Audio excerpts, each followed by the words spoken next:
जब लग गुरु मिले न साचा, तब लग गुरु करो 10 पांचा। क्या गुरु बदल सकते हैं? क्या गुरु बदलने से पाप लगता है? आध्यात्म के इस मैदान में आखिर सही गुरु कौन है? गीता जी में वर्णित तत्वदर्शी संत कौन है?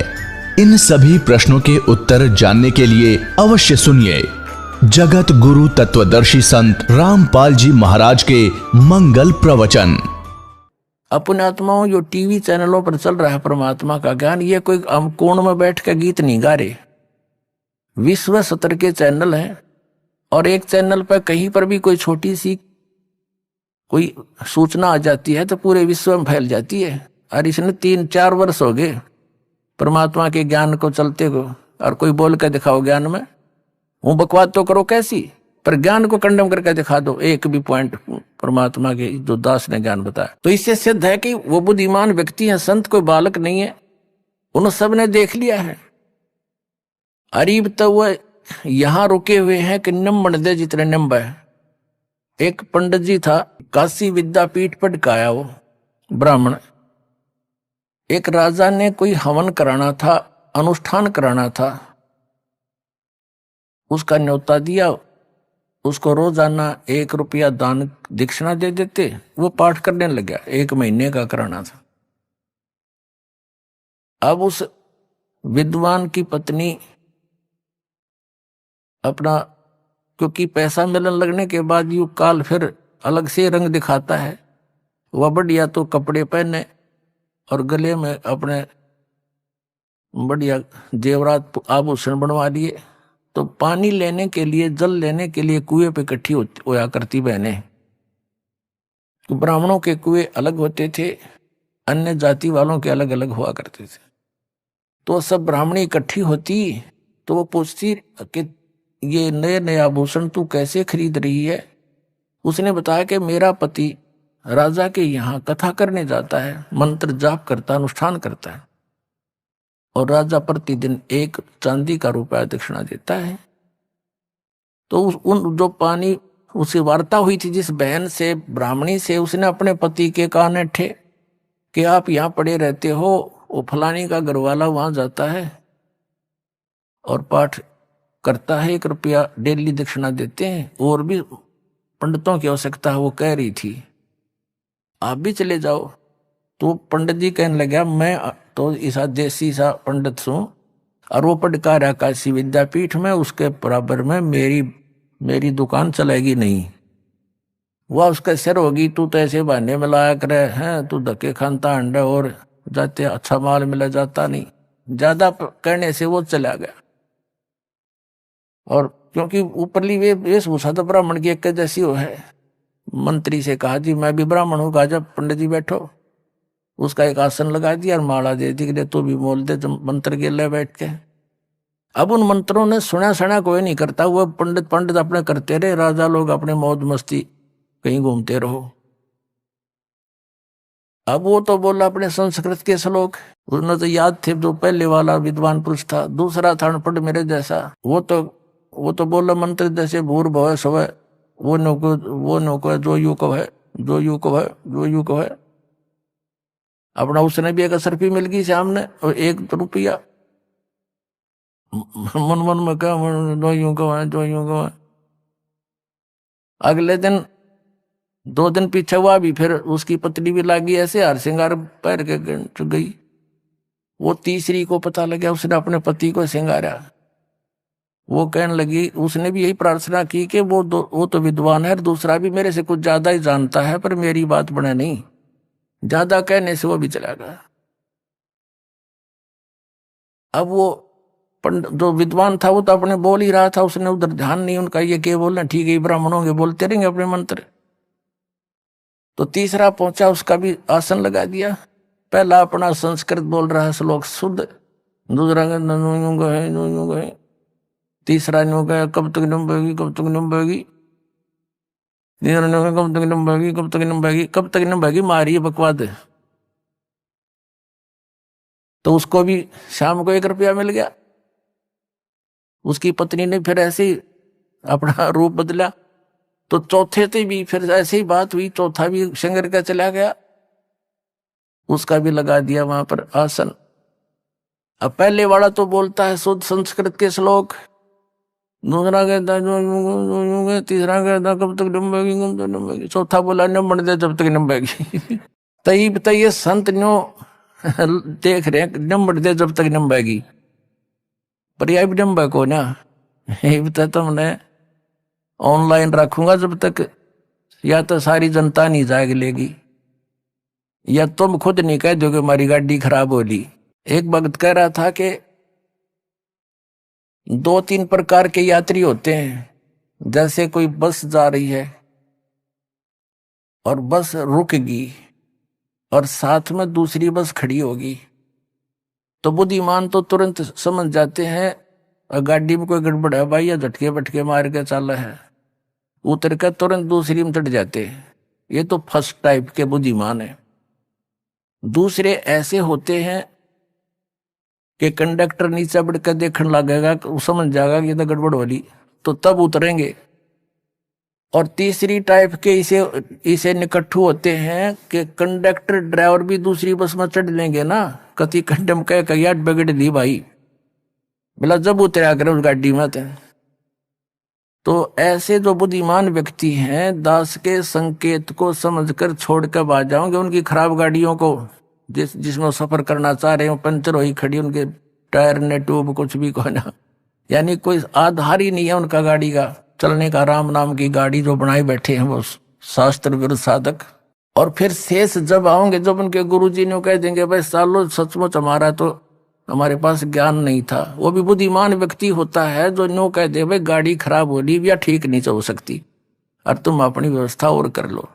तो ये संत तो उन ड्राइवर कंडक्टर भी निकम्मे हैं, नो ना कहेंगे हमारा द्वारा भक्ति नहीं है और जाओ तुम ले लो नंबर वाला जाके, ये तो उन तभी नालायक है फिर तो कहने का भाव ये है पुण्यात्माओं, अब ये परमात्मा कबीर जी का आदेश है कि पूरे विश्व में ये सत संदेश जावेगा, पूरी पृथ्वी के जीव प्राणी परमात्मा के बच्चे बतेरे युगों से दुख पा रहे हैं, अब ये इस नाम को ग्रहण करेंगे, सतनाम को।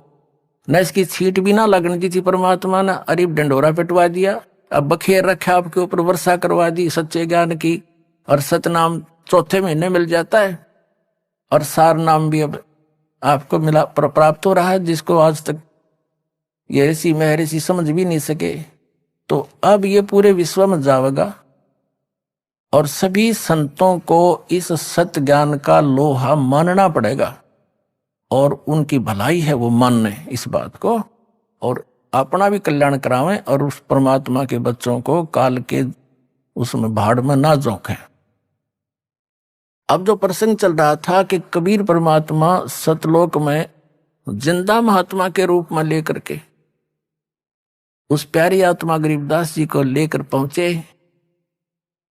जब गरीबदास जी ने देखा कि एक रूप में परमात्मा सिंहासन पर बैठे हैं और करोड़ सूर्य करोड़ चंद्रमा मिला दे ऐसा उनका एक रोमकूप का प्रकाश मनुष्य सदृश है, सिर पर मुकुट ऊपर छत्र है, तो नीचे से जो महात्मा जिंदा महात्मा के रूप में, महाराज के रूप में, संत के रूप में परमात्मा आए थे गरीबदास जी को साथ लेकर के, तो वो जिंदा महात्मा ने वहां से एक चंवर उठाया और परमात्मा के उस तेजो में रूप में जो सिंहासन पर बैठे थे उस पर चंवर करने लगे, जैसे सेवक गुरु जी पर करते हैं या राजा लोगों पर चंवर हुआ करते थे। गरीबदास जी ने सोचा कि भगवान तो ये हो गया जो तख्त पर बैठा है, सिंहासन पर बैठा है, तख्त माने सिंहासन ही होता संत भाषा में, और जिंदा महात्मा ये बाबा जी तो एक नौकर दिखा है इनका। इतने में उसके मन में इतना आया ही था, तभी वो तेजो में शरीर वाला भगवान सिंहासन छोड़ के नीचे खड़ा हुआ और उस संत महात्मा रूप में परमात्मा से कहा कि भगवान विराजमान हो। वो कबीर साहब जिंदा महात्मा बैठे सिंहासन पर और चंवर करने लगे वो तेजो में रूप वाले भगवान उस जिंदा बाबा के ऊपर जो सिंहासन पर विराजमान हुए। अब गरीबदास जी सोच रहे थे कि भगवान और इस बाबा जी पर चंवर कर रहा है, ये कैसे? तो इतने में वो तेजो में शरीर जो था वाला जो शरीर यूं का यूं जिंदा महात्मा के शरीर में प्रवेश हो गया, और जिंदा महात्मा का जो नूर था एकदम उतना ही तेजो में शरीर हो गया, और चंवर अपने आप होने लगा। तब परमात्मा ने कहा था इस आदरणीय गरीबदास साहिब जी को कि बच्चा, मैं पूर्ण परमात्मा हूं, सब ब्रह्मांडों का रचनहार हूं, मेरा नाम कबीर है। वेदों में मुझे कबीर देव भी कहा है। कबीर साहब ने कहा वेद मेरा भेद है, मैं ना मिलो वेदन माही, और जौन वेद से मैं मिलूं वो वेद जानते नहीं। ये चारों वेद मेरा गुणगान करते हैं, उसमें मेरा कबीर देव नाम है। और मैं बनारस के अंदर काशी में धानक रूप में दुल्हे की भूमिका करके आया हूं, 120 वर्ष रहा था वहां पर। तब मैंने रामानंद जी को शरण में लिया और इसको नानक जी को शरण में लिया। ऐसी बहुत सी सारा महापुरुषों की जानकारी दी। उनके गरीबदास जी के अंतःकरण में वो यथार्थ ज्ञान सारा फीड कर दिया, और आंखों देखा जो गरीबदास जी ने, वो खुद अपने ग्रहण के अनुभव की वाणी में लिखा। फिर परमात्मा ने कहा कि गरीबदास जा बेटा, तू नीचे जा, देखो तेरे शव को, तेरे शरीर को जलाने की तैयारी कर रहे हैं। घरवालों ने क्या देखा? पालियों ने कुछ देर, ग्वालों ने देखा कि 2 ढाई 3 घंटे हो गए, भगत अकेला बैठा है, बाबा जी गायब हैं। शरीर नीचे रह गया था गरीबदास जी का। उन्होंने जाकर हिलाया डुलाया, आवाज लगाई, वो गिर गया, मृत जान लिया। उसको उठा करके गांव वाले जाकर के गांव में ले आए, चिता पर रख दिया शाम के समय अंतिम संस्कार के लिए। तब परमात्मा ने कहा गरीबदास जा बेटा, अब तू वापस, तेरे शरीर को स्वाहा करने वाले हैं। गरीबदास साहिब जी बालक थे, उन्होंने कहा परमात्मा, उन्होंने कहा भगवान मुझे यहीं रख लो, उस गंदे लोक में मत भेजो। तो परमात्मा गरीबदास जी से परमात्मा ने कहा, कबीर जी ने, सतपुरुष ने, कि बेटा तुम वापस जाओ, मेरा गवाह बनो और मैं तेरे साथ रहूंगा। तुम ऐसे नहीं रह सकते। आप यहां जब यहां से गए, आप पुनः से परिपूर्ण थे, और उतने ही भक्ति की शक्ति तुम्हारे अंदर फिर से हो जाएगी, तुम यहां सको। अब तो मैं अपनी पावर से लाया हूं तुझे, वापस जाओ, ये सतनाम और सारनाम तुझे बता दिया, आप सेवन करो। अन्य इसको लिख दो वाणी में, अन्य अपने अनुयायियों को केवल ये 5 मंत्र देना। कौन से? जो आपके इन कमलों वाले दिए जाते हैं, केवल ये 5 नाम गरीबदास पंथ में चलते थे। और आप जाओ, विलंब मत करो, आज्ञा का पालन करो। आने वाले समय में आप अपना अनुभव लिख कर रख जाना। तेरे भाई बहन बच्चे तेरे इस वाणी को आधार बनाकर मुझे पहचानेंगे, विश्वास करेंगे, उनका कल्याण हो जाएगा। तब गरीबदास जी वापस आए और एकदम उठ खड़े हुए चिता के ऊपर से ही, और ये वाणी बोलने लगे, हम सुल्तानी नानक तारे दादू को उपदेश दिया, जात जुलाहा भेद न पाया, ये काशी माहे कबीर हुआ। अनंत कोट ब्रह्मांड का एक रति नहीं भारे, सतगुरु पुरुष कबीर हैं ये कुल के सिरजनहारे। परमात्मा को सतलोक में देखा, जो यहां से जिंदा महात्मा के रूप में आए थे। तब गरीबदास जी ने अपनी वाणी में परमात्मा की महिमा कलम तोड़ लिखी है, और परमात्मा कबीर जी से प्राप्त उस यथार्थ ज्ञान का इसमें वर्णन किया है। थोड़ी सी झलक आपको उस अमृत ज्ञान की देते हैं। क्या बताते हैं कि भेड़ पूछ को पंडित पकड़े, ये बादो नदी बिहंगा, गरीबदास वो भवजल डूबे, नहीं साध सत्संगा। गरीबदास साहब जी कहते हैं कि भेड़ पूछ को पंडित पकड़े, ये भादो नदी बिहंगा, गरीबदास वो भवजल डूबे, जिनको नहीं मिला साध सत्संगा। जैसे भादुआ महीना, भादुआ का महीना होता है भाद्रपद, उसमें वर्षा बहुत अधिक होया करती थी और सभी छोटी मोटी जो दरिया हैं, ये फुल स्विम पर ओवरफ्लो होकर किनारों को टच करती हुई चला करती है, भरकर चल पड़ती है और ऐसे चक्कर काटता हुआ उनका जल बहुत वेग से चलता है। तो गरीबदास जी कहते हैं कि आप जी ने सतलोक जाने के लिए इतनी दरिया को पार करना है, इतने भयंकर जल युक्त, और उससे पार करने का साधन ये पंडित अर्थात भवसागर से भवदरिया से पार होने के लिए जो method of worship, way of worship, पूजा का जो मार्ग है, विधि है, वो जो तुम्हारे गुरुओं ने, पंडितों ने, ब्राह्मणों ने बताई है, वो तो ऐसी है जैसे उस भादों के महीने में पूर्ण रूप से परिपूर्ण होकर बह रही दरिया को पार करने के लिए कोई कहे कि भेड़ की पूंछ पकड़ और दोनों घुस जाओ दरिया में, ये भेड़ तुझे पार कर देगी, वो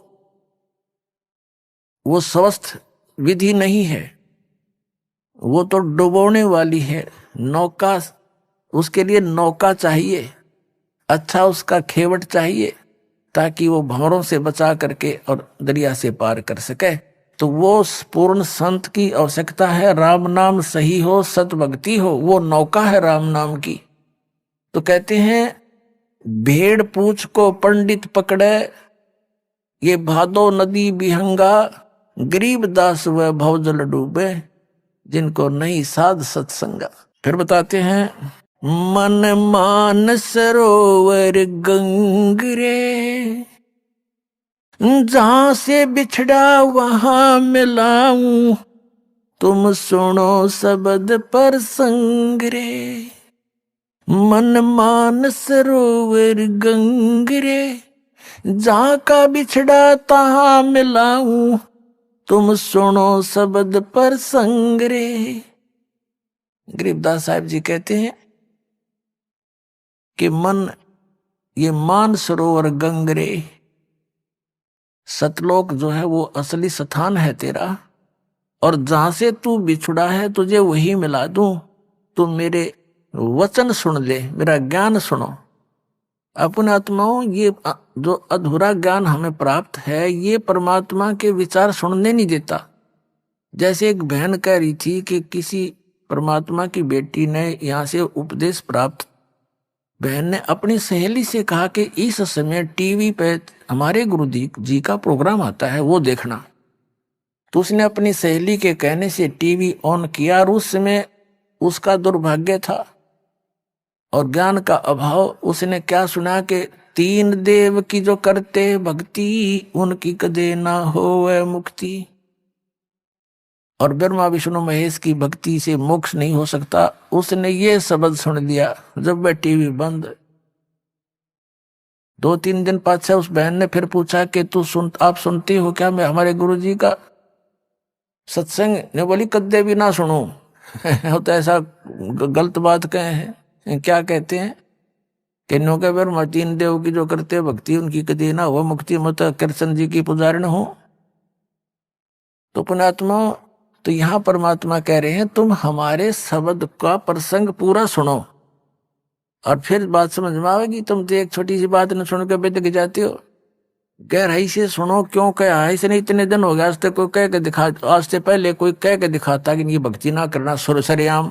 ये जो राधा स्वामी धन सतगुरु वाले हैं, इन्होंने खुल कर कुछ नहीं बताया। आप अपनी बताएंगे, लोग उनके पीछे लगेंगे। और दास ने तो सबके इतिहास दिखाए हैं कि ये नहीं करना, ये नहीं करना, ये करना, बस। और प्रमाण दिया है कि ये कहीं प्रमाण ही नहीं है इनकी भक्ति करने का। तो यहां परमात्मा कह रहे हैं गरीबदास साहब जी, मन मान सरोवर गंगरे, जहां का बिछड़ा तहां मिलाऊं, सुनो शब्द पर संग रे। दने गंगा बाम में जमुना, मध्य सरस्वती रंग रे। कल बिस कुसमल मोक्ष होत हैं, ये पल पल पर भी अंगरे। कहते हैं ऐसा सिमरण देंगे आपको श्वास ओ श्वास का। उस जैसे गंगा में नहाने जाते हो, कभी जमुना में नहाने जाते हो, कहीं सरस्वती की आस लगाए बैठे हो, ये श्वास के सिमरण तय आपका श्वास का स्वर जो दास देता है नाम, कभी दायां चल रहा है कभी बायां चल रहा है, और सरस्वती बीच में सही उतर जो तीसरा चल है वो तो खुलेगी तीसरा जो इस समन्वय अपने आप खुल जाएगा, इसमें धक्का करने की जरूरत नहीं, इसका मंत्र में ऐसी शक्ति है। तो कहते हैं दाने गंगा ये तो इला है, और बहने बम में जमुना समझ ले, और बीच में सरस्वती तुम बताओ सो वो जो तीसरा जो 10वां द्वार वहां से स्टार्ट होगा खुलेगा, 10वें द्वार का उरला रास्ता है, उरला गेट। तो कहती सिमरत है तुम रोज गंगा जमुना नहाओ, पल पल पर भी अंगरे, पल पल में वो तो 12 वर्ष में पर भी लागे तुम्हारे उस किसी तीर्थ उसकी कुंभ की अर्नो के पल पल पर भी अंगरे, एक पल पल में पर भी लो, सांस सांस में नाम जपो व्यर्था सांस ना खो, ना जाने इस श्वास को आमण हो कि ना हो।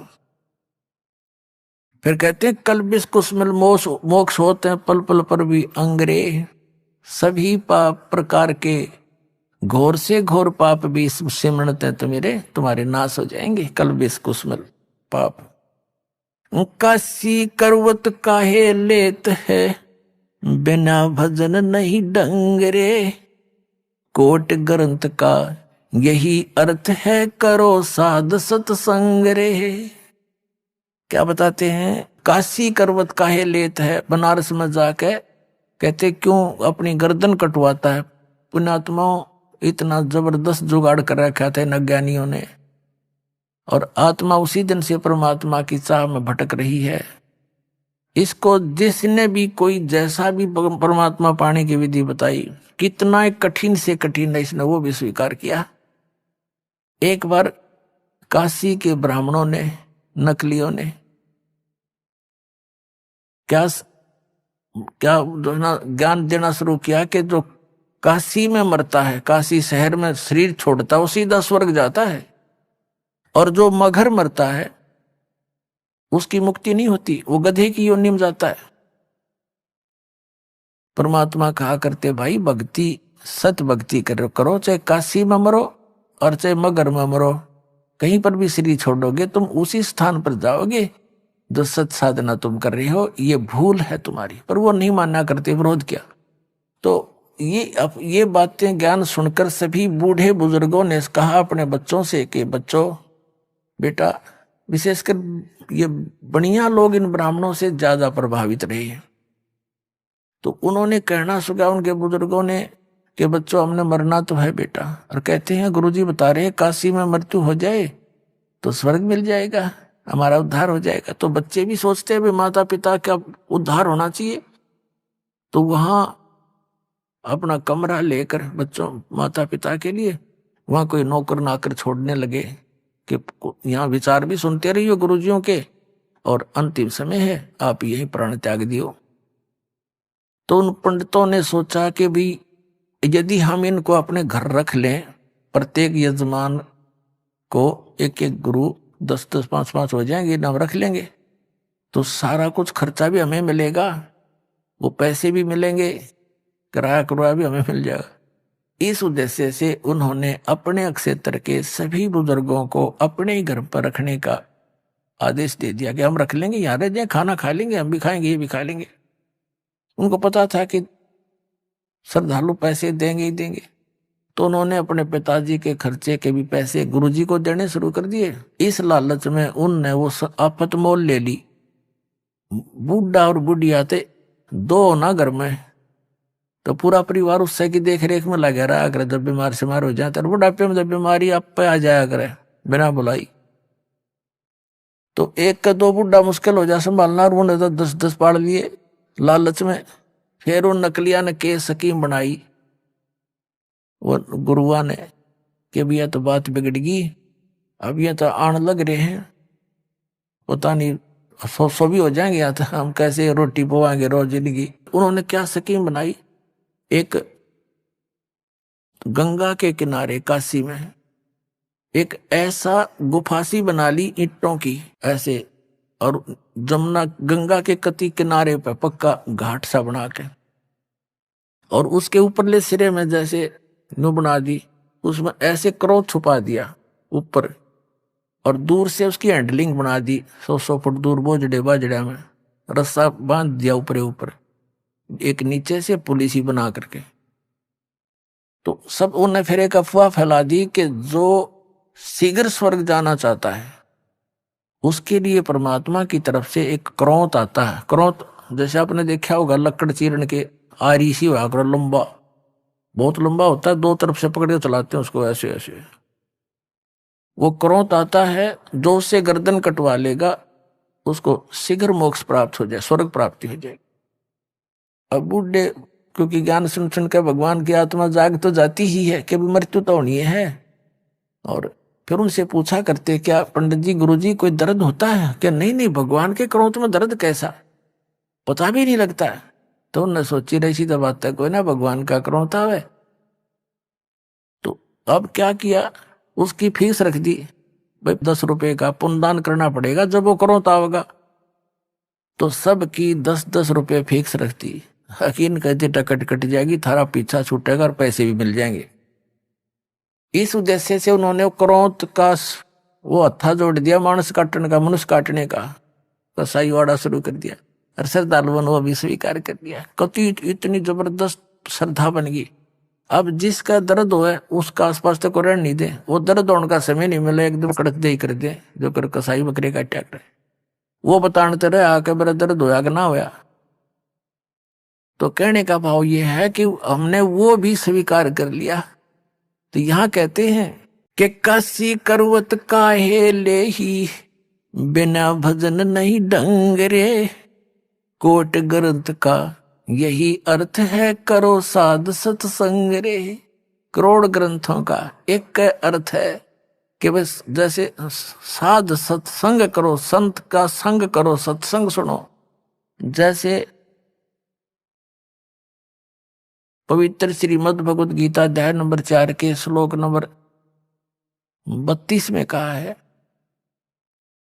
कि सच्चिदानंद घन ब्रह्म ने, यानी परम अक्षर ब्रह्म ने, सत्य पुरुष ने अपने मुख कमल से कुछ ज्ञान बोला होता है, वो तत्व ज्ञान है। उसके अंदर परमात्मा के पाने की सभी धर्म कर्मों की विस्तार से व्याख्या होती है, वो तत्व ज्ञान है। चौथे अध्याय के 34वें श्लोक में कहा कि अर्जुन तू उस तत्व ज्ञान को तत्वदर्शी संतों के पास जाकर समझ, उनको दंडोत प्रणाम करने से, कपट छोड़कर सरलतापूर्वक नम्रतापूर्वक प्रश्न करने से वो तत्वदर्शी संत तुझे उस तत्व ज्ञान का उपदेश करेंगे। और यही यजुर्वेद अध्याय नंबर 40 के श्लोक नंबर 10 से लेकर 13 तक स्पष्ट किया है। विद्वान और अविद्वान किसे कहते हैं? एक भाषा को जान लेता है किसी विशेष को तो उसको तुम विद्वान कह देते हो, और जिसको अक्षर ज्ञान नहीं उसको तुम अविद्वान कहते हो। विद्वान और अविद्वान की परिभाषा भी वो तत्वदर्शी संत बताओगा। भगवान कैसा है? कोई तो उसको संभवात्मा ने जन्म लेने वाला, कुछ असंभवात वो जन्म लेता ही नहीं, निराकार ऐसा मानते हैं। वो कैसा है ये ज्ञान भी तत्वदर्शी संत बताओगा, उसने पूछो सुनो। और यहां गरीबदास जी कह रहे हैं, वही प्रमाण दे रहे हैं, काशी करवत काहे ले ही, बिना भजन नहीं ढंग रे, और कोटि ग्रंथ का यही अर्थ है, करो साध सत्संग रे। परम संत का संग करो। और परमात्मा कबीर जी ने तो यहां तक व्याख्या करी है, अपनी महिमा आप बतावे। कबीर राम बुलावा भेजिया, दिया कबीरा रो, जो सुख है संत के संग में, वो बैकुंठ में ना हो। बैकुंठ में तो वह आग लाग रही है जो यहाँ पृथ्वी पर लग रही है, छोटे और बड़े की, निर्धन और धनी की। जो घनी भक्ति करके चला गया उसको ऊंच पद मिल गया, थोड़ी भक्ति कर रहा है वहां कोई कलर कलर लग गया, वह न्यू की न्यू बकवादे हैं। तो परमात्मा कहते हैं राम बुलावा भेजिया कि चलो स्वर्ग में। कबीर साहब हमें बताना चाहते हैं कि आपकी एक दिन ऐसी दशा हो जाएगी कि हमने स्वर्ग ना चाहिए, बाढ़ में जाए सा स्वर्ग जो हमारी पूंजी नाश करे, यही गधे बनते रहे हम। तो जो सुख है संत के संग में, साध के संग में, तत्वदर्शी संत के संग, वो बैकुंठ में ना हो। अजपा जाप जपो निस्वासर। अब कहते परानंदनी पारख लीजे, मूल मंत्र ओम अंगरे, गायत्री गलतान दान है, सोहम सुरती सुरंग सुहंगरे। अब इसमें उक सतनाम के मंत्र का भी बताया है। गरीबदास जी कह रहे हैं कि चारों वेदों को पढ़ ले और एक ओम नाम जाप कर ले। उन चारों वेदों के पढ़ने का इतना लाभ नहीं जितना ओम नाम के जाप का है। तो कहने का भाव यह भावार्थ है कि सदग्रंथों में जो सब कुछ ज्ञान दे करके निष्कर्ष बताया है कि इस मंत्र के जाप से मोक्ष होगा, तो वो जड़ी है, वह जड़ी खाने से लाभ होगी, जड़ी के गुण पढ़ने से नहीं।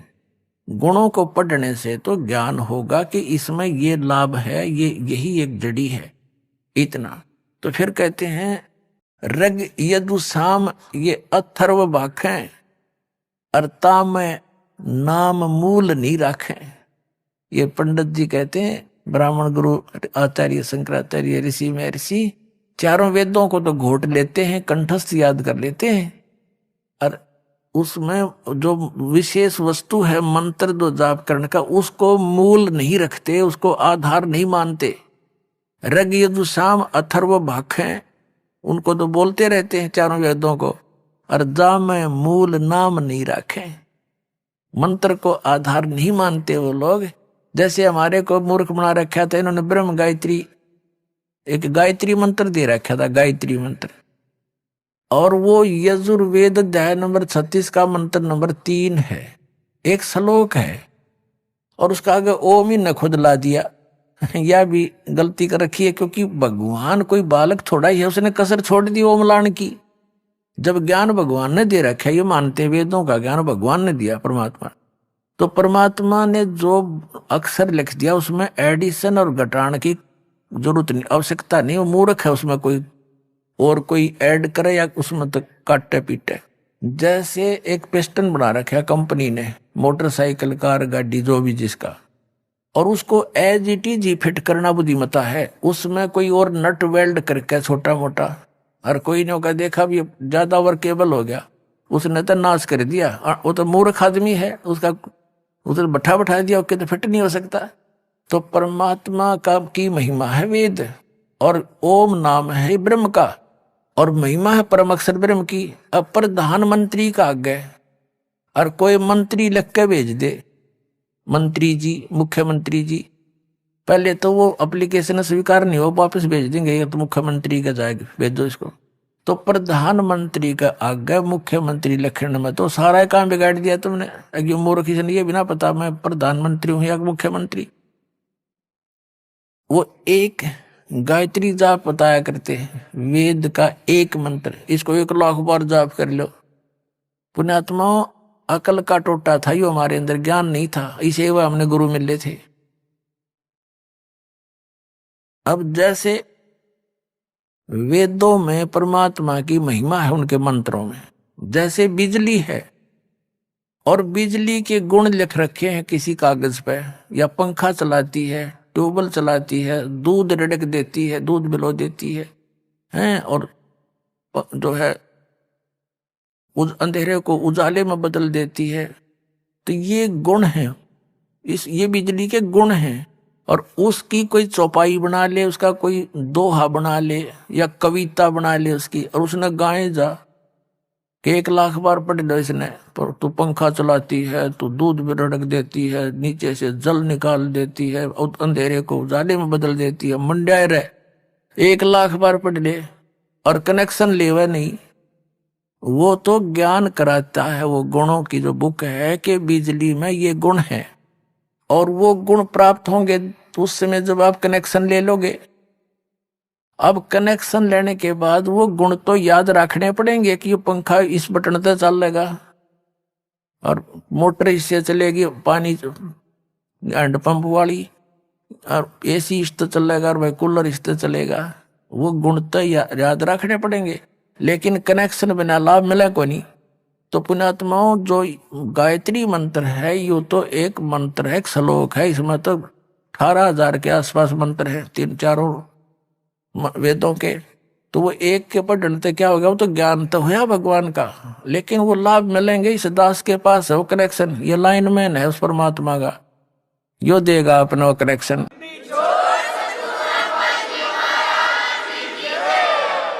उसके लिए बताते हैं, अजप्पा जाप जपो निस्वास रे, जीत चलो जम जंग रे, गरीब दास दर्शन देवा के देख भयो चतुरंग रे। गरीबदास जी कह रहे हैं कि अजप्पा जाप जपो निस्वासर, जो सतनाम का आपको दे रखा मंत्र वो अजप्पा जाप है, श्वास उश्वास से जाप करना होता है। और जीत चलो जम जंग रे, इस काल के साथ ये युद्ध जीत चलो इस सतनाम के हथियार से। और गरीब दास दर्शन उस परमात्मा के देख के होया मन चत भंग रे, कहता मैं तो आश्चर्य में पड़ गया, भगवान कोई और था, हम मान किसको रहे थे।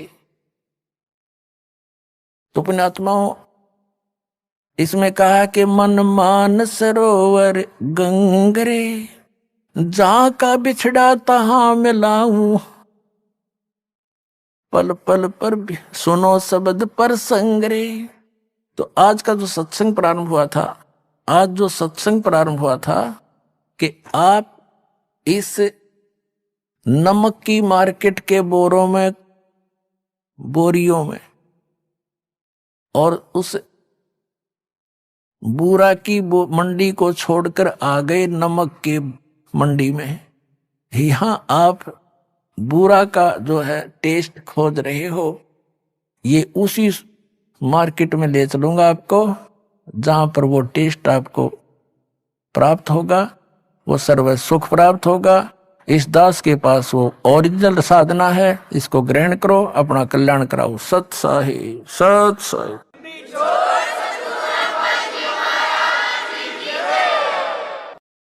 परम पिता परमात्मा पूर्ण ब्रह्म सारी सृष्टि के रचनहार कबीर परमेश्वर जी, हम सभी जीव जितने भी इस काल के लोक में निवास करते हैं, पशु पक्षी जितने भी जलचर हैं और मानव हैं, देव हैं, ये सभी आत्माएं उस परम अक्षर ब्रह्म, उस कबीर भगवान की है। वो कबीर परमात्मा कौन है? जिनके गुण वेद भी गाते हैं, जिनकी महिमा कुरान शरीफ भी बतलाती है, जिनकी महिमा प्रत्यक्ष दृष्टा संतों ने भी की हुई है। वो कौन है? अनंत कोटि ब्रह्मांड का एक रति नहीं भारे, सतगुरु पुरुष कबीर हैं कुल के सिरजनहारे। हम सुल्तानी नानक तारे दादू को उपदेश दिया, जात जुलाहा भेद न पाया वो काशी माहे कबीर हुआ। जुलाहा कबीर, दानक कबीर, ये परम अक्षर ब्रह्म है। पुण्यात्मा, हम परमात्मा की परिभाषा का कैक है भी नहीं समझ सके आज तक, जब तक ये तत्व ज्ञान हमें प्राप्त नहीं हुआ था। हमें ये तत्व ज्ञान हीन संत ऋषि महर्षि आचार्य शंकराचार्य जो भी भगवान की सतिथि बताते, हम सहर्ष स्वीकार कर लेते थे। पुण्यात्माओं के आंखों में आंसू आते थे भगवान की चर्चा सुनकर, लेकिन वो काल की महिमा सुनाया करते थे और नाम भगवान लेते थे। आत्मा अपने पिता से जब से बिछुड़ी है, ये महाकष्ट उठा रही है। अभी पुण्यात्माओं आप इस ज्ञान से पूर्ण रूप से परिचित नहीं हुए हो। जिसमें आपकी बुद्धि इतनी मैच्योर हो जाएगी कि आप प्रत्येक संकेत को समझने लग जाओगे, तब आप परमात्मा को अच्छी तरह जान जाओगे। अभी तो आप ऐसी स्थिति में हैं जैसे कोई छोटे से बालक उठाकर किसी पेन को और कहता है पिताजी ये क्या है, तो पिताजी कहता है कि बेटा ये पेन है। वो कहता है पिताजी कहता पेन है, या दादाजी जो भी जिससे वो पूछ रहा है, फिर कहता वो फिर बताता है ये पेन है। तो वो कहता कहता उसको रख के और चला जाता है। उसकी बुद्धि इतनी मैच्योर नहीं हुई है, इतनी विकसित नहीं हुई है, पिताजी ये बता क्या रहा है। और उसको अविश्वास भी नहीं, क्योंकि वो अपने फादर से पूछ रहा है, लेकिन उसकी बुद्धि स्वीकार नहीं कर रही पेन है क्या वस्तु। और जब वो थोड़ा सा बड़ा हो जाता है, फिर उसको कहते हैं बेटा या बेटी, वो पेन ला उठा करके दौड़ा जाता है और पेन उठा के ला देता है, फिर नहीं पूछता ये क्या है। तो पुण्यात्माओं अभी आपकी या नहीं मिट्टी है। इस को मिटाने के लिए इतना ज्ञान दिया जा रहा है, सैकड़ों प्रमाण रखे जा रहे हैं आपके सामने। एक दिन आपकी या मिट जाएगी, क्योंकि ज्ञान से ही मिटेगी।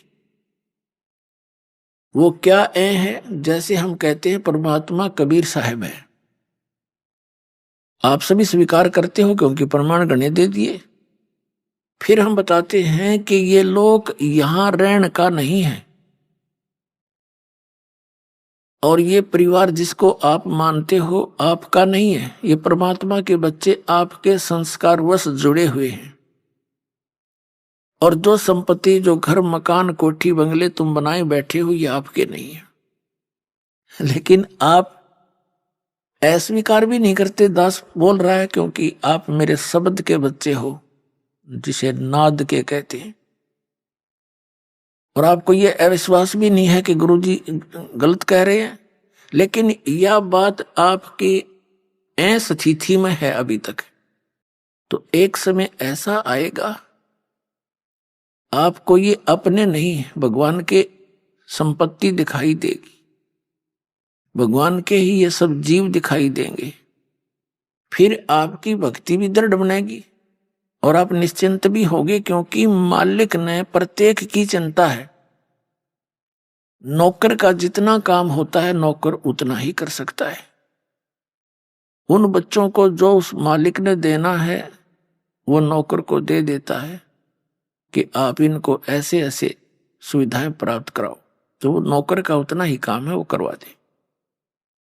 तो अभी हम मुखिया बनकर काम करा करते, फिर हम एक दास बनकर परमात्मा का जैसा भी जिसका रोल है, एक फिल्म है ये, तो इसमें जिसका जैसा रोल है उसको एक सुचारू ढंग से करें, भगवान से डर कर करें, किसी की आत्मा नहीं दुखावे, क्योंकि सब उस मालिक के बच्चे हैं। और इस मन पापी ने डांटे, जरा सा क्रोध होकर मन मान यू घर में कड़े मचवा दे 1 मिनट में, उसको ज्ञान से और परमात्मा के भय से उसको कंट्रोल करें। तो अब दास तो आपको बता रहा है कि आप यहां बहुत कष्ट उठा रहे हो, और आप इस बात को सुन अवश्य लेते हो, लेकिन ये समझ में नहीं आता कि कष्ट कैसे उठा रहे हैं। कोई समझता है कि मैं बीमार हूं इसलिए कष्ट है मुझे, नहीं। यहां जो मूल कष्ट है जन्म और मरण का, ये भारी रोग है। उसके बाद 84 लाख योनियों में, पशु पक्षियों के शरीरों में पुण्यात्माओं कैर टूट रहा प्राणी पे। अब आप मनुष्य हो और मानव शरीर में ही आप ज्ञान ग्रहण कर सकते हो, और मानव शरीर में परमात्मा ने इतनी सुविधा भी दी है आपको कि आप अपने मकान झोंपड़ी डाल सको, गर्मी सर्दी से बचने के लिए पतले मोटे कपड़े की व्यवस्था कर सको। आप उसको छोड़कर आप भक्ति मार्ग से दूर होकर केवल यहाँ की संपत्ति जोड़न में और यहाँ कोठी बंगले बना के एक फोकट में मां बनाने की होड़ सी लगा लिया आपने, जो आपकी भारी भूल है। इस भूल को हटाने के लिए परमात्मा आए, पूर्ण ब्रह्म, अनंत कोट ब्रह्मांड के पालक, और एक झोपड़ी में जुल्हा बनके हाथ से काम करके कपड़ा बुनकर एक लीला करके दिखाई कि यदि तुमने भक्ति में सफल होना है, अपनी इन मनोकामनाओं को, इच्छाओं को सीमित करना पड़ेगा। समाज को देखकर आप भक्ति मार्ग पर नहीं चल सकते। ये दूसरी बात है कि आप जैसी भक्ति करोगे वैसा फल तो आपको मिलता ही रहेगा, लेकिन मोक्ष प्राप्ति के लिए आपने अपनी सभी परंपराओं को, जो हमने स्वयं बनाकर अपने पैरों में बेड़ी डाल ली, उनको अब समाप्त करना पड़ेगा। पैसों की आवश्यकता किस लिए पड़ती है? बड़ी कोठी बनाकर महिमा हो जावे गांव में, नगर में, कि बड़ी कोठी है उनकी, बड़ा पैसे वाला व्यक्ति है, बड़ी कार हो, चलिए तेरे संस्कार में होगी, ये तो हो ही जाएगी, और फिर हो जाती है मृत्यु। कोठी वाले की मृत्यु हो जाती है, कुत्ता बनकर उसी गली में बाहर बैठता है कीचड़ में, गर्मी और सर्दी में, ऊपर से वर्षा हो रही है, वो ठिठुर रहा है कोठी वाला बाहर बैठकर कोठी में। कोई अन्य ही प्राणी जो परमात्मा के बच्चे हैं वो भी निवास कर रहे हैं। कुछ दिनों में उनकी भी टिकट कटेगी, वो भी बाहर बैठेंगे गली में, जो भक्ति नहीं करते। तो ये जो दुर्गति और भविष्य में होने वाले कष्ट आपका हरदम चित्त में रहने लग जाएंगे, फिर आप भक्ति कर सकते हो। ये जो दास आपको बता रहा है, क्योंकि सत्संग जो है एक ऐसा सामूहिक शिक्षा स्थल है जिसमें पहली कक्षा के बच्चों के लिए भी कुछ ज्ञान बताया जाता है, दूसरी के भी, तीसरी के भी है, मैट्रिक वालों को, 10वीं कक्षा वालों को, बीए वालों को, एमए वालों को, यानी अंतिम पढ़ाई वालों को भी हिंट दिए जाते हैं। तो इस सामूहिक सत्संग के अंदर सबको ज्ञान दिया जाता है और आपको बताया जा रहा है कि आप यहाँ के वासी नहीं हो, आप सतलोक में रहा करते थे और वहां आपकी मृत्यु नहीं होती थी, वृद्धावस्था नहीं थी, कोई रोग शरीर में नहीं था। आज कोई वृद्धावस्था नहीं चाहता और सबकी होगी। आइए अब हम उन श्रद्धालुओं के अनुभव जानते हैं जो जगत गुरु तत्वदर्शी संत रामपाल जी महाराज जी से दीक्षा प्राप्त कर चुके हैं तथा उनके द्वारा बताए गए भक्ति मार्ग पर चल रहे हैं। नमस्कार सर। नमस्कार सर, क्या नाम है आपका? जी, रंजीत राय। रंजीत राय जी, आप कहाँ से हैं? धनबाद, झारखंड से। रंजीत राय जी, संत रामपाल जी महाराज से नाम दीक्षा आपने कब ली? जी, चौथा महीना 2020 में। क्या क्या भक्ति साधनाएं की अभी तक आपने? हम वो पारंपरिक पूजा पाठ करते थे, बजरंगबली भक्ति करते थे, मंगलवार को व्रत रखते थे। उसके बाद गायत्री परिवार में आए, वहाँ पे 12 साल भक्ति किया। वहाँ से हमको कोई विशेष लाभ नहीं दिखा, लेकिन वहाँ आने के बाद गुरु के बारे में जानकारी मिला कि गुरु ही मोक्ष दिलवा सकते हैं। और वहाँ से एक मतलब अंदर से एक तलाश जारी हुआ कि वो सच्चे गुरु कहाँ होंगे, कब मिलेंगे। तो आगे चल के ऐसा लगा कि हमको इस जन्म में अब वो गुरु नहीं मिलने वाला है। और ये लॉकडाउन के समय चल रहा था, उस समय में ऐसा महसूस हुआ कि लगता है कि अब कौन बचेंगे और नहीं बचेंगे, क्या होगा पता नहीं। तो हमने सुना था कि गीता के ज्ञान में मोक्ष का रास्ता है, तो वो गीता का ज्ञान देखने के लिए यूट्यूब में सर्च करने लगे वो गीता का ज्ञान। तो उसमें एक जगह ये कृष्ण बोल रहे थे उनसे, अर्जुन से, कि तेरे और मेरे हजारों जन्म हो चुके हैं, ये मैं जानता हूँ तुम नहीं जानते। ये जो वाक्य आया, इसके बाद ये दिमाग में पूरा घर कर गया, दिन रात दिमाग में चलते रहा, ये कैसे, हजारों जन्म कैसे हुआ। लेकिन इसका कोई जवाब देने वाला नहीं था। बार बार इस बात को दिमाग से हटा रहे थे, लेकिन बार बार दिमाग में आ जा रहा था।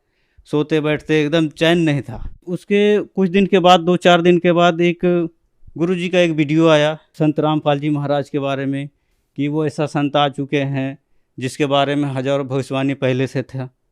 वो देखने के बाद जानने का इच्छुक हुआ, मेरा दिल में एक कसक जग गया कि लगता है मेरा तलाश पूरा हो गया। उसका वीडियो पूरा देखने के बाद हम जब देखे उनका चेहरा कि ये कोई संत रामपाल जी महाराज हैं, इनके बारे में इतने भविष्यवाणी हुआ है, तो वो उनका ज्ञान जानने की कोशिश की कि ये क्या ज्ञान देते हैं। और जब उनका वीडियो सत्संग का जब देखने लगे तो उसमें वही ज्ञान निकल के आ गया जिसमें वो बता रहे थे कि तेरे और मेरे हजारों जन्म हो चुके हैं। उसी चीज़ को पलट के वो दिखा रहे थे, एक एक शब्द का उसका अर्थ बता रहे थे, मीनिंग बता रहे थे। उस समय हमको लगा कि बस मेरा तलाश पूरा हो गया है, यही है जिसका हमको इतना दिन से तलाश था। अब उसके बाद संत रामपाल जी महाराज का पुस्तक उनका वेबसाइट पे सर्च करने लगे कि उनका क्या ज्ञान है। तो उनसे एक पुस्तक जीने की राह वहाँ पे देखे, डाउनलोड मारे उसको जब हम पढ़ना शुरू किए सर जी, तो उसका लगभग 100 पेज पढ़ते पढ़ते अंदर से एकदम पूरा कसक जग गई कि यही ज्ञान हमको चाहिए था, यही भक्ति चाहिए था, जिसमें जाति धर्म का भेद नहीं है। ये जितने चीज़ हम लोग करते हैं, ये बचपन से हमको लगता था कि ऐसा कैसे, एक ही परमात्मा है, एक ही इंसान बनाया है, उसमें कैसे जाति के आधार पे सबको बांट दिए हैं, उसके लिए कुछ और है, उसके लिए कुछ और है। ये बचपन से दिमाग में चलता था, लेकिन इसका कोई आंसर नहीं मिला था कि भगवान होके इंसान में कैसे बांट दिया, भेदभाव कैसे कर दिया। जब वहाँ इनका ज्ञान पढ़ा, जीने की राह, वहाँ से हमको लगा कि बस हमको जो चाहिए था यही है वो। फिर उन पे एक नंबर आता था नामदान के लिए, उस पर कॉल किया तो उस समय लॉकडाउन चल रहा था, बोला कि नहीं आपको ऑनलाइन नाम दीक्षा मिलेगी। संत रामपाल जी से ऑनलाइन नाम दीक्षा लिया और उसके बाद भक्ति चालू किया। संत रामपाल जी महाराज से ऑनलाइन नाम दीक्षा लेने के बाद क्या आपको लाभ भी मिले? हाँ जी हाँ, लाभ तो इतने हैं कि अनगिनत लाभ हैं। एक दो मैं बताऊंगा। जो ये एक बार ऐसा हुआ था कि बाइक से जा रहे थे और बहुत हैवी एक्सीडेंट होने से, मतलब गाय, अचानक से गाय का बछड़ा रोड के दूसरे साइड से हाईवे रोड में दौड़ के आके और मेरे बाइक से टकरा गई। उसके आगे बगल से ट्रक क्रॉस कर रहा था, उससे नहीं टकरा के आके मेरे बाइक में टकरा गई। और ऐसा मैं गिरता एकदम ट्रक के सामने ही, ट्रक के नीचे आ जाता। लेकिन पता नहीं वो कैसे हुआ कि हम दूसरे साइड गिरे और वहाँ पे रोड में कहाँ से रेत आ गया ये भी पता नहीं। वो मालिक का चमत्कार है कि रेत में हम पूरा मतलब ढक गए, पूरा रेत से मोबाइल गिर गया रेत में। ये संत रामपाल जी महाराज की वजह से हम उस दिन, हमको खरोच तक नहीं आया, मोबाइल मेरा वहीं डस्ट में गिर गया। दूसरे लोग जो देखने वाले थे वो दौड़ के आए, लेकिन आप कैसे बच गए। और उस दिन मालिक को बहुत बहुत धन्यवाद किए, वो गुरु जी को, कि आज बचा लिया जान। हमारे पापा और माँ का पहले डेथ हो चुके थे, उन सब का भी प्रेत बाधा थी। बहुत बार तांत्रिक के चक्कर में पड़े, उनको ठीक करवाने के लिए घर के बारे में जब भी जाते थे ऐसा हो गया, 10,000 20,000 तांत्रिक लेता था और फिर वही समस्या बनी रहती थी। फिर दूसरे के पास जाओ, फिर 20,000 दो, ऐसा चलते रहता था, लेकिन वो समस्या हल नहीं हो रहा था। अब लगता था कि वो सही कर देगा, वो सही कर देगा, लेकिन ऐसा हो नहीं रहा था। और उसी प्रेत बाधा में मेरी माँ की डेथ हो गई, मेरे पिताजी की डेथ हो गई। और उसके बाद पंडितों ने वो गौदान, भूमि दान, सोना दान और ये अस्थि विसर्जन त्रिवेणी में जाके वहाँ भी पंडितों को पैसा दान सारा कुछ किए और यहाँ भोज वगैरह भी किए। लेकिन हम लोग जानते, उस समय ज्ञान तो नहीं था। जैसा पंडित जी बताया कि ऐसा करने से तेरा पिताजी को शांति हो जाएगा, उनका मुक्ति हो जाएगा, वो सारा कुछ किए हम लोग। पैसा को पैसा नहीं देखे, लेकिन उतना सब करने के बाद भी वो प्रेत बन के घर में आ गए। उस दिन जो छठ पूजा हमारे घर में हो रही थी, सब लोग कर रहा था, हम तो छठ पूजा में भी शामिल नहीं थे, कुछ भी नहीं पूजा पाठ में। लेकिन उस दिन मेरे पिताजी की आत्मा मेरी दीदी में आ गई और वो सारा चीज़ बोलने लग गए, सब लोग पूछने लग गए। तो हमने सिर्फ इतना बोला कि पिताजी हम गुरुजी बना लिए हैं, ये सही किया? बोला हाँ ठीक है, इंसान को अपना कर्म करना चाहिए। उस दिन तो वो चले गए प्रेत निकल के। और उसके बाद मेरे भैया लोग बोलने लगे कि तुमको पूछना चाहिए था कि हम गुरु बनाएं तो और लोग को बनवा दें, सबको दिलवा दें। हम लोग, उतना तो मेरे दिमाग में नहीं आया। दूसरे दिन पता नहीं फिर कैसे फिर वही प्रेत आ गया मेरी दीदी में। और उस दिन सारा घर के लोग सब इकट्ठे थे और उनसे बहुत कुछ प्रश्न पूछा पूछी होने लगा। हम सारा चीज़ पूछ लिए पिताजी से, वो जो प्रेत थे मेरी दीदी में उनसे पूछ रहे थे। तो वो बोले कि नहीं ऐसा नहीं है, जो इंसान अपना कर्म के अनुसार वो जो होता है उसका वो होता है, ये सब करने से कुछ नहीं होता है। तब हमने बोला कि तब हमारे गुरुजी सही बताते हैं, ये सब का कोई फ़ायदा नहीं है, ये सब व्यर्थ चीज़ है। उनके लिए वो पंडित जी जितने चीज़ बताएं, अपने हाथ से जाके अस्थि विसर्जन किए वहाँ त्रिवेणी में। उनका जो होता है गोदान, भूमिदान, सोनादान, सारे कुछ किए जो जो जो पंडित जी बताते हैं। और वो निकालना वगैरह, पिंडदान वगैरह सारा कुछ किए। मेरे पिताजी इतना सब कर्म करने के बाद भी वो प्रेत बन के मेरी दीदी के शरीर में आते थे और उनको परेशान करते थे। हम लोग तो सारा कर्म कांड किए थे कि उनकी मुक्ति हो जाए, लेकिन उतना सब करने के बाद भी हमारे पिताजी उनके शरीर में आके उनका प्रेत उनको परेशान किया करते थे, उनको तकलीफ़ दिया करते थे मेरी दीदी को। और उस दिन वो सारा कुछ अपने से सारा चीज़ बताए कि हम ऐसा ऐसा करते हैं, इनको तकलीफ़ देते हैं और इनको हम साथ लेके जाएंगे। तो मैंने बोला कि आप इसको नहीं ले, आप इसको ले जाना चाहते, आप हमको ले चलो। वो बोलने लगे मेरे पिताजी का प्रेत कि नहीं, हम तुम तो जा ही नहीं सकता, तुम तो भूत बनेगा ही नहीं, तुम्हारा ज्ञान कुछ अलग है, तुम अलग रास्ते में हो, तुम भूत नहीं बन सकते। तो मैंने बोला कि मैंने अगर हमको नहीं ले जा सकते तो आप इनको भी नहीं ले जा सकते। मैंने बोला कि सब लोग को हम ये गुरुदीक्षा दिलवा देते हैं। बोलता हाँ सबको दिलवा दो, इनको छोड़ दो। मेरी दीदी को बोल रही थी, मेरे दीदी को बारे में बोल रहा है कि इनको छोड़ दो, इनको मैं ले जाऊंगा अपने साथ। मैं बोला कि नहीं, आप इनको नहीं ले जा सकते। उसके बाद फिर उनको मैं सबसे पहले उन्हीं को गुरुदीक्षा दिलवाया। उस दिन से मेरे घर में सब लोग मजाक उड़ाना बंद कर दिया और धीरे धीरे सब लोग ज्ञान समझने लगे। पुस्तक ला के रखे थे, सब लोग पढ़ने लगे। उसका पढ़ने से सबको ये नॉलेज हुआ कि नहीं, ये सद्भक्ति कुछ और है। उसके बाद वो प्रेत बाधा नहीं हुई मेरी दीदी को। हमारे पिताजी का जो आत्मा आया हुआ था मेरी दीदी में प्रेत बन के, वो खुद से स्वीकार किए कि जो आप कर्म करते हो, कर्म के आधार से ही आपका सब कुछ होता है। और ये पंडित जी वगैरह करने से और उनके कहने से, जैसा करने से कोई लाभ नहीं है, ऐसा करना बेकार है। और यही हमारे गुरु जी संत रामपाल जी महाराज जी बताया करते थे। उस दिन वो पूरा साबित हो गया और घर के लोग भी मान गए कि नहीं। उस दिन से सारे लोग मजाक उड़ाना बंद कर दिया और धीरे धीरे पूरा परिवार अभी हम लोग इस मार्ग पे हैं। गुरु जी से, संत रामपाल जी महाराज से नाम दीक्षा लेके भक्ति कर रहे हैं। और उस दिन से हम लोग घर में भी बहुत शांति हुआ। हम लोग भाई भाई में भी लड़ाई होता था, वो सब धीरे धीरे संत रामपाल जी महाराज के ज्ञान को पढ़ने से सबको जानकारी हुई और आपस में हम लोग को भेदभाव ख़त्म हो गया। हम लोग भाई भाई सब एक मिल के रहने लगे। और लाभ, आर्थिक समस्या से जो जूझ रहे थे उसमें मेरा बहुत फ़ायदा हुआ। 1 मंथ के अंदर ही मेरा सैलरी कुछ बढ़ के आ गया। उसके बाद वो जो समस्या हम झेल रहे थे, काम करते करते भी पूरा नहीं पड़ पाता था, हर मंथ कर्जा करना ही पड़ता था, वो सब सही होने लग गया। कर्जा लेने की ज़रूरत नहीं पड़ने लगा। और आगे चल के धीरे धीरे थोड़ा थोड़ा पैसा करके हम एक दुकान भी खोले एक भगत जी के साथ में। तो अब दुकान हो गया था, तो अब उधर से कुछ आ जा रहा है। अभी आर्थिक तंगी भी नहीं है और काम का समस्या भी नहीं है। नशा, पहले नशा किया करते थे, थोड़ा बहुत शराब वराब भी पीते थे और खैनी का नशा था। सुबह उठ के खैनी खाना, खाना खाने के बाद खैनी खाना। जब से ये जीने की राह पड़े उसके बाद से ये नशा तो अब छूने से भी डर लगता है। अब मालिक के दया से, गुरु जी के दया से, संत रामपाल जी महाराज के ज्ञान से वो नशा जहाँ होता है वहाँ तो रुकने का भी मन नहीं करता, ना वहाँ जाने का मन करता है। और वो सारा चीज़ छूट गया है। सर, संत रामपाल जी महाराज से नाम दीक्षा लेने के बाद आपको बहुत सारे लाभ प्राप्त हुए। तो जो दर्शक आज आपको टीवी पर देख रहे हैं और वो भी संत रामपाल जी महाराज से नाम दीक्षा लेना चाहते हैं, तो कैसे ले सकते हैं? संत रामपाल जी महाराज का सत्संग कई चैनलों पे चलते हैं और उन पे एक पीली पट्टी आती है नाम दान के लिए। उस नंबर पे कॉल करके आप नाम दीक्षा ले सकते हैं। धन्यवाद सर। जी धन्यवाद।